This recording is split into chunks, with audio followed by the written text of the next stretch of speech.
Salut! Dans cette vidéo, je vais t'expliquer comment faire un gap et je vais te partager aussi quelques astuces et quelques conseils, notamment par rapport au spot et par rapport à comment est-ce qu'il faut popper, par rapport à ce qu'il faut savoir faire et ce qu'il faut maîtriser avant de commencer à faire des gaps.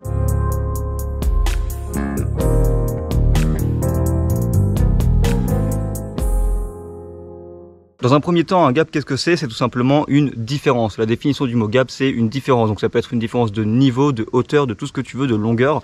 C'est un gap. Pour commencer, moi, je vais préconiser de s'entraîner sur des gaps de hauteur. Là, par exemple, vous voyez, c'est plat. Il n'y a pas de marche, il n'y a pas de longueur. Ce qui fait que du coup, si tu vas pas assez vite parce que tu as un peu peur, tu pourras totalement te priver, enfin diminuer la vitesse que tu auras besoin pour réussir ton gap. Évidemment, maîtriser parfaitement le trick que tu vas faire sur ton gap va grandement t'aider parce que si tu es confiant sur ce que tu vas faire, ce sera beaucoup plus simple que si tu sais pas vraiment faire ton trick. Le choix du spot où tu vas gaper va être vraiment primordial pour réussir ou pas ton gap parce que selon le type de spot, des fois tu auras beaucoup plus de difficultés à skater en fonction du sol, en fait, de comment c'est lisse, de comment c'est agencé, de comment tu peux prendre ton élan, etc.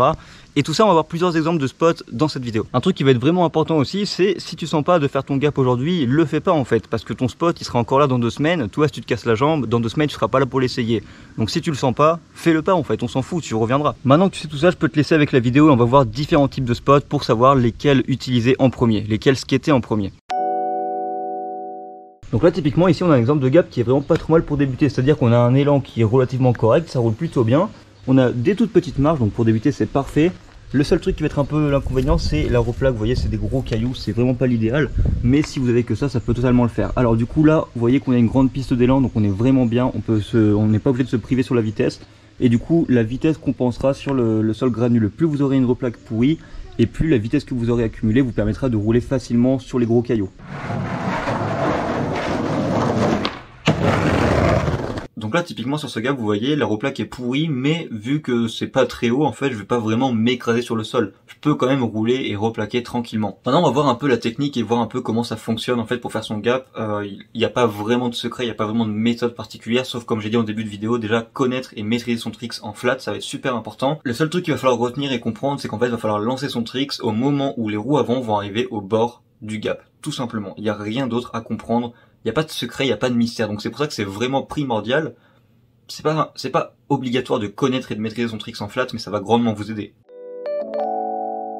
Autre exemple, ici par exemple sur cette petite murette, on a un élan qui sera parfait, mais à contrario c'est le même spot que là-bas. Vous voyez là c'est le même gap. Et le problème du coup c'est que là plus on aura de hauteur et plus on va atterrir sur des gros cailloux, forcément ça va être beaucoup trop compliqué de replaquer, donc là la vitesse ne compensera pas.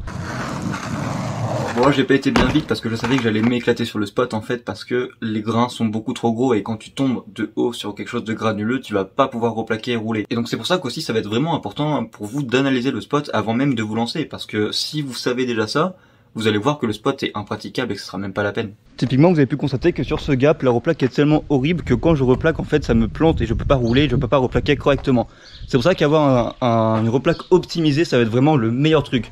L'élan à la rigueur ça peut être compliqué si parfois c'est un peu granulé, mais la replaque c'est vraiment primordial d'en avoir une bonne. Dépendant de la hauteur encore une fois, parce que là vous avez vu sur ce petit gap, la hauteur c'est pas très important vu que je tombe pas de très haut finalement, je vais pas me planter dans le sol.